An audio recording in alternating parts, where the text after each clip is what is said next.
Blessed afternoon, everyone. Welcome po sa Weekly Habit. Bago po tayo mag-start, let us open this in prayer. Father God, King Jesus, and precious Holy Spirit, we thank you, O Lord, for your presence. At maraming salamat po, Panginoon, na ikaw po, Lord God, na magtuturo sa amin, Lord God, Lord, about, Lord God, sa root to. Ikaw po, Panginoon, na magbigay ng wisdom, Lord God, knowledge, understanding, O God, and discernment, Lord God, kung ano po, Lord God, yung nais mo, ituro, Lord God, sa root to. Alam namin, Panginoon, Lord God, na wala po kami magagawa, Lord God, kung wala ka, Lord God, sa buhay namin. Ikaw lamang po, Lord Jesus, O God, ang ugat, Lord God, ang simula, at ang katapusan, Panginoon. At alam mo, Lord God, ang lahat, Lord God, ng bagay, Panginoon. Alam mo kung anong dapat, Lord Jesus, mapangyari, Lord God, sa mga buhay namin, Panginoon.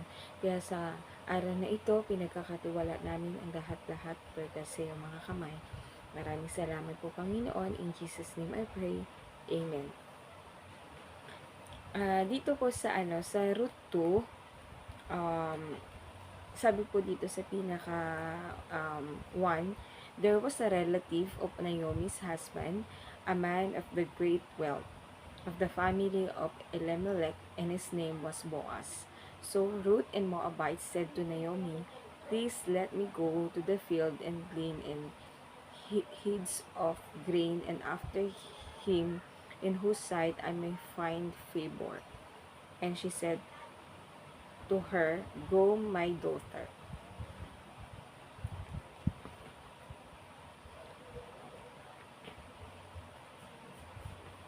Yung dito po sa root 2, um, pinakita po kasi dito yung ginawa po ni Ruth. Una, nagkaroon siya ng desire na pumunta doon sa field ni Boaz. Hindi naman niya alam yung kung anong meron doon, pero nagbabakasakali siya na magkaroon siya ng favor doon sa field na pupuntahan niya para kumuha ng mga nalalaglag na ani. Tapos, nung time na yon, habang namumulot siya, nakita siya ni Boaz. Kasi si Boaz is mayaman na, kumbaga kilala, wealthy na tao nung time na yon. Then, um, tinanong niya kung sino ba yung babae na yun na namumulot ng mga uhay, yung sabihin sa Tagalog. Tapos sinagot nung mga tauhan niya, isa siyang Moabites. Tapos ang ginagawa ni Ruth nung time na yon is nagpapahinga siya. Kakatapos lang niya mamulot, kaya nagpahinga lang siya ng kaunti. Tapos dito na-experience ni Ruth yung favor ni Lord, kasi ang sabi kinuman ni Boaz yung mga tauhan niya na wag galawin si Ruth at pasunurin lang sa kanila para makakuha nga siya ng mga nalalaglag na ani. Tapos kung nauuhaw ay painumin. Tapos pinakita din dito na highlight dito sa Ruth 2 yung ginawa ni Ruth doon sa biyanan niya si Naomi. Kasi nagtataka si Ruth, bakit ganun yung kindness sa kanya ni Boaz. Sobrang bait sa kanya, tapos pinayagan talaga siya doon sa field nga na mamulot. Tapos sinabi sa kanya ni Boaz, na nabalitaan ko yung ginawa mo para sa biyanan mo. Na iniwan mo yung lahat para lang sumama or alagaan yung biyanan mo. Iniwan mo yung family mo, iniwan mo yung lupang sinilangan mo para lang paglingkuran yung biyanan mo. Kaya grabe yung nag-speak dito si Boaz ng matinding blessing para doon kay Ruth. Kaya sabi niya, pagpalain ka ng Panginoon sa lahat ng effort, sa lahat ng ginawa mo na para sa ano, sa biyanan mo. Tapos, nagkaroon din sila nung time na to ng salo-salo, kumain sila. Tapos, hindi lang yon kasi sinabi ni ano dito, ni Boaz na, sabi niya sa mga tauhan niya, sadyain nyo na maglaglag ng mga ani. Ang napansin ko dito, wheat and barley. Maglaglag sila para meron ngang makuha si Ruth. Then, ang sabi nga rin dito na mention is ang naipon niya is yung kalahating sako. Sobrang dami. Grabe yung favor sa kanya. Tapos, yung pag-uwi ni Ruth, doon niya nalaman na yung si Boaz pala is malapit nilang kamag-anak ng yung kumbaga yung asawa ni si Elimelech, kumbaga malapit nilang yun, kumbaga kamag-anak nila si Boaz. Kumbaga may karapatan talaga si Ruth at saka si Naomi na pangalagaan sila ni Boaz kasi malapit nga nila tong kamag-anak. Kasi sa mga susunod pa na chapter ng Ruth, magkakaroon dito ng ng redemption. Kumbaga redeeming the time, redeeming the place. Ang pinaka natutunan ko dito sa Ruth 2, kailangan is i-connect natin yung desire natin o yung heart natin doon sa king natin, kumbaga si God. Kasi sabi niya dito is, ang napansin ko dito is overcoming your comfort zone. Bakit ko nasabi yun? Kasi si Ruth, iniwan niya lahat Iniwan niya yung family niya, iniwan niya yung lugar nila, lahat ng meron siya, iniwan niya para lang doon sa biyanan niya. Malamang po nito is nadi-discern niya na kung ano yung direction ni God para sa kanya. Kasi ang pinapakita dito is parang pinaglalaban niya yung karapatan na meron siya, maging yung biyanan niya. Kaya nga sa lahat ng mga sa bawat decision nga po na gagawin natin sa araw-araw, kailangan i-align talaga po natin yung sarili natin doon sa natin, sa king natin. Kasi nandoon po yung blessing niya. Then, in-emphasize din dito yung grabe yung pag-ibig ni Ruth doon kay Naomi. Ibig sabihin, hindi naman niya yung kaano-ano, kumbaga wala silang connection. Kumbaga biyanan niya lang, yung namatay naman na yung asawa niya. Diba kung sa normal lang na tao, is babalik na siya doon sa sa family niya. Doon sa lugar, saan siya sinilang, diba, babalik siya doon. Pero ang ginawa ni Ruth, iniwan niya lahat ng yon. Parang sa kung i-relate po siya dito sa natin, sa generation po natin. 'Di ba meron po tayong shelter, may family tayo, may makakain natin yung food na gusto natin, may needs tayo na sustain naman, yung may desire tayo na dumadating naman ng pusa. Tapos may mga kaibigan tayo. Kumbaga, ang laging hakbang na ginagawa po natin is yung sa gusto, sa desire ng puso natin by our own desire. Pero, hindi natin alam na merong desire din ang Panginoon sa atin. Yung, di ba, yung sabi nga niya po na kung sino man ang iibig na mas mahal, kumbaga mas iniibig niya yung mother niya, iniibig niya yung kapatid niya, o iniibig niya yung mga tao nang higit kay God, is hindi nakaka-please sa kanya. Kaya ang pinaka na ko dito, kumbaga yung in the context ng realm.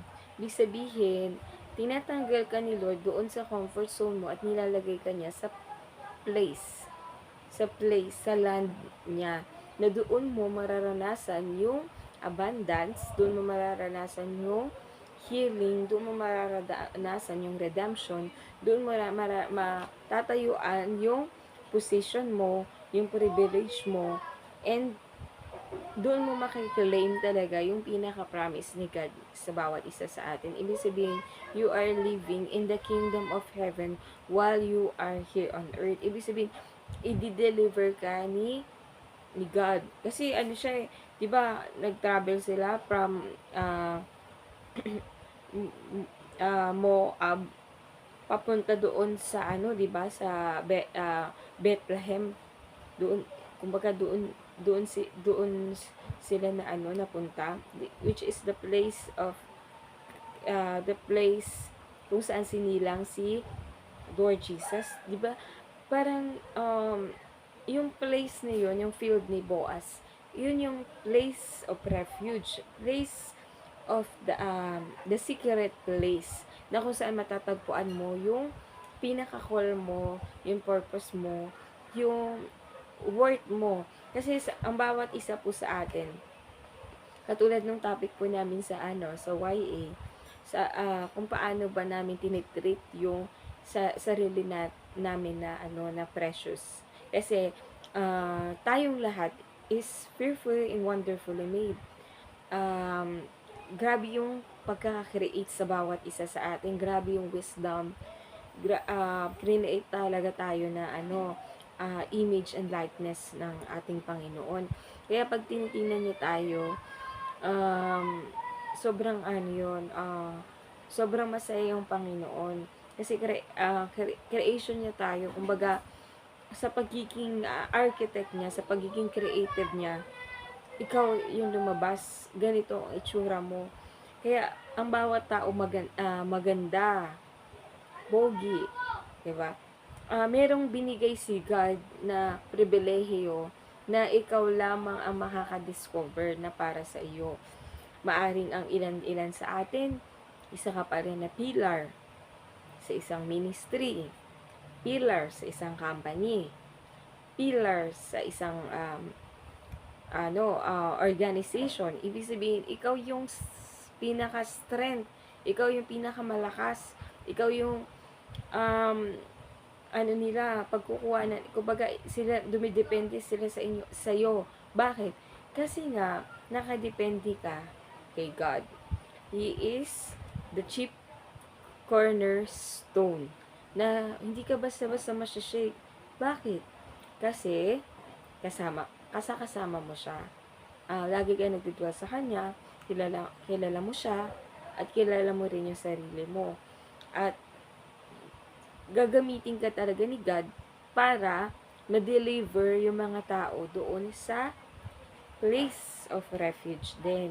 Katulad ng na-discover dito ni Ruth, I pray ma-discover din natin kung ano yung pinapagawa talaga sa atin ni God. Hindi lang sa pamamagitan ng sarili nating kaalaman o kagustuhan o sa sarili nating pangangailangan, kundi ano yung direction ni God para sa iyo.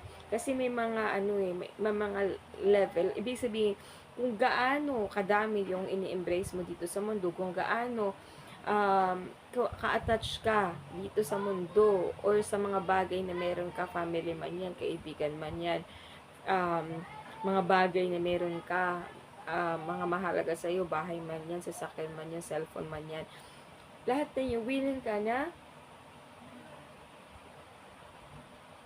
isang tabi para sumunod sa nais ng Panginoon.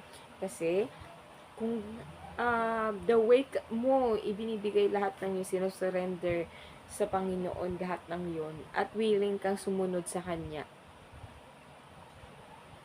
kaya niya pang i-duplicate yun, kaya niya pang i-multiply yun. Kasi hindi, ang mga tao, hindi po tayo basta-basta lang. Hindi tayo, yung tingin mo maliit ka lang, o tingin mo sa sarili mo ganito ka lang, hindi. Grabe yung kinicarry mo na anointing. Grabe yung seed na kinikerry mo. Grabe yung blessing na kinikerry mo na kailangan mo ma-discover, kailangan mo mag-speak, kailangan mo mag-pray para magkaroon yun ng manifestation dito sa physical realm. Yan po. Kailangan na yung akala mong empty ka, wala ka, kasi iniwan mo nga lahat,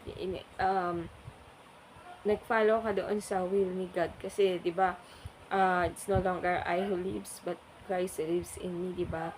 Na yung buhay natin is buhay niya na, kumbaga, ang sa lahat ng ginagawa natin, nire-represent natin yung King natin. Mas doon magle-level up yung faith na meron po tayo. Mas ganun magle-level up yung anointing na meron tayo. Mas ganun magle-level up yung understanding na meron tayo. Mas ganun magle-level up yung wisdom na binigay sa atin ng Panginoon. Na sa Kanya lang talaga natin matatagpuan ng lahat. Kaya kailangan go to the place of refuge, which is the place of God. Because truly, He loves you. You are so precious to Him. You are loved. You are accepted. Nagagamitin ka ni God as a warrior. Gagamitin ka ni God na maging channel of blessing. Na katulad ni Ruth, nung sa umpisa, namumulot lang siya ng mga nalalaglag na ani. Pero dadating yung time, ang award na ibibigay sa kanya, lahat ng yun, yung buong land na yun. Kasi dahil, di ba sa dulo nito is magpapakasal sila ni Boaz. Di ba? Ganun katindi yung blessing, huge blessing na bibigay sa atin ng Panginoon. Kaya kailangan, wag natin limitahan yung sarili natin na ganito lang ako, ganito lang, hanggang ganito lang yung pwede kong kitain. Ito. Kasi, kumbaga, priceless ka eh. Hindi ka, kahit ngayong yung daliri mo, hindi pwede itong bilhin ng 1 million, hindi pwede bilhin ng 2 million, hindi pwede bilhin ng 1 billion pa o trillion. Hindi kayang bilhin to, putulin para ibenta, hindi kaya. Bakit? Hindi mo kaya o hindi mo pwedeng ibenta yung isang thumb mo. Bakit? Kasi nga, priceless ka. Kumbaga, ginawa ka ni Lord na walang katumbas na pera dito sa mundo. Na kahit ano pang maganda, special na nakikita mo, unique ka kasi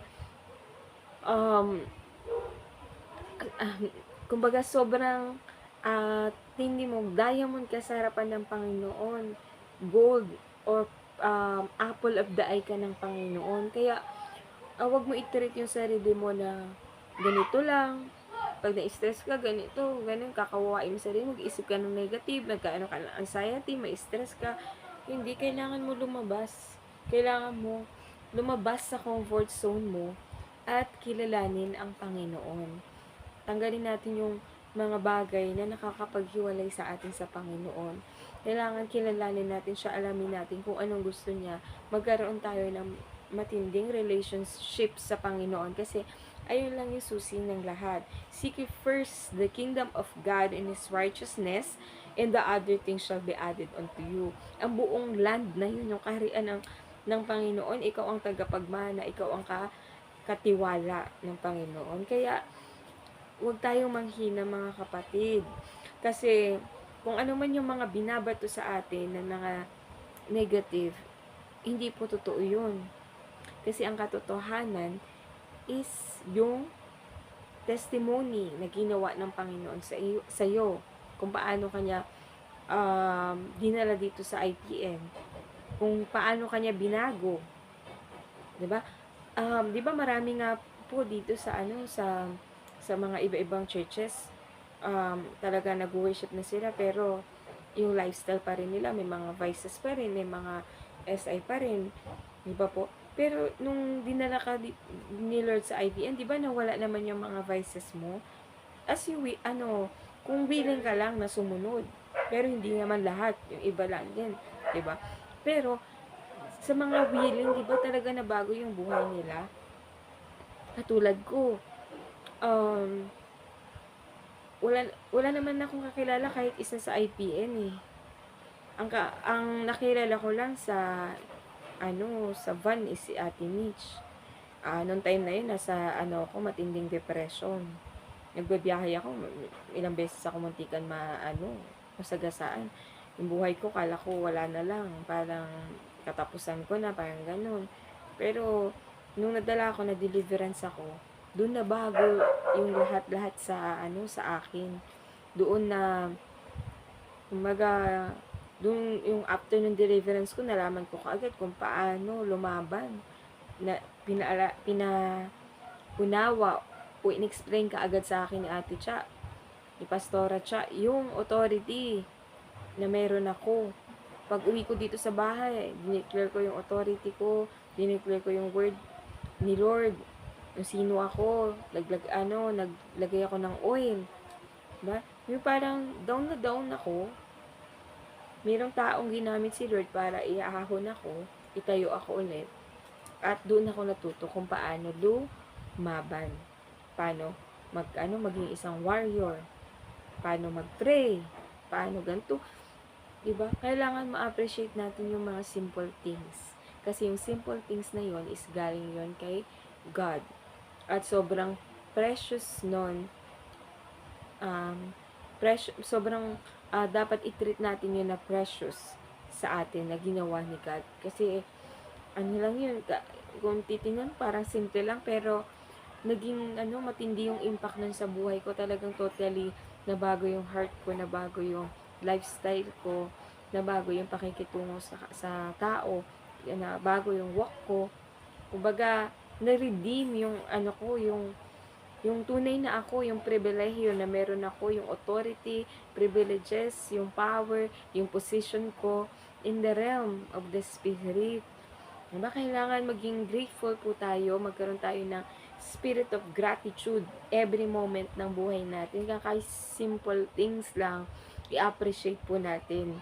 Nakatulad ng ginagawa ni Ruth, na kahit na nahihirapan siya, namumulot siya, nagkaroon siya ng endurance. Nagtuloy-tuloy lang siya sa pamumulot para sa sa biyanan niya, may makain sila. Pero yung buhay po natin hindi lang para lang may makain tayo matapos lang yung araw. Hindi. Meron tayong deep potential na kailangan lumabas kasi yung potential na yun, doon nakapaloob yung blessing na meron ka. Yun lang po yung share ko. Thank you so much po sa pakikinig at glory po sa Panginoon. Sige po, i-close po natin sa panalangin. Panginoon, marami pong salamat sa kabutihan mo, sa pagpapala na binigay mo, Lord, sa bawat isa sa amin ngayong araw na ito, sa anointing, sa lahat, Lord, ng mga pribilehiyo namin, sa lahat, Lord, ng power, ng position, lahat, Lord, ng mga bagay na pinagkaloob mo sa amin, any kinds of blessing, Lord God.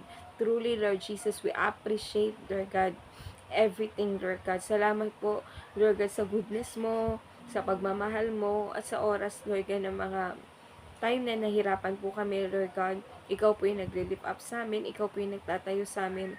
At Lord, salamat na patuloy mo po kami ini-equip, patuloy mo po kami minomold, patuloy mo pong inaayos yung mga spiritual life namin.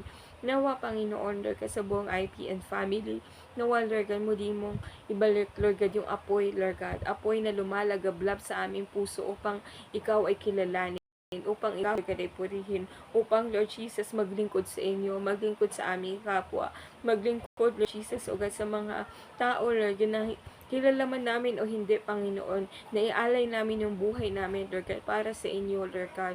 I declare, Lord God, that you may redeem, Lord God, our time, that you may redeem, Lord God, our place. I pray, Lord God, that you may, Lord God, secure, Lord Jesus, O God, Lord God, our place, Lord God, in our home, Lord Jesus, O God, na magkaroon po kami, Panginoon, Lord Jesus, O God, ng desire to dwell in your holy presence, na maging pillar po kami, Lord God, sa aming mga tahanan.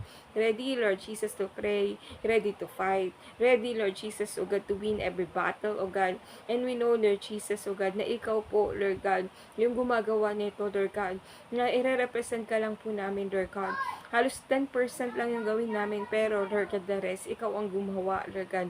Almost, Lord Jesus, o 90%, Lord God, for Lord Jesus, upang magkaroon na sa katuparan, upang Lord God, mapangyari ang mga bagay-bagay, Lord God, para Lord God, sa lahat, Lord God, ng pagpapala na kailangan, Lord God, ng iyong mga anak, Panginoon. Kaya sa oras na ito, Lord God, we claim all our privileges, O God. We claim, Lord God, all the promises, Lord God, of God in the Bible, Lord Jesus, O God. In Jeremiah 29 verse 11, for we know the plans declares the Lord's plans to prosper us, not to harm us, plans to give us hope, Lord God, in the future, O God. Lord, thank you so much, Lord God, sa pag-grant, Lord God, ng panalangin na ito, Lord God. Sa iyo ang papuri, Lord God, pagsamba, pasasalamat, Panginoon. At Lord God, wala po kami magagawa kung wala ka, Panginoon. Lord, salamat po. In Jesus Christ mighty name I pray. Amen.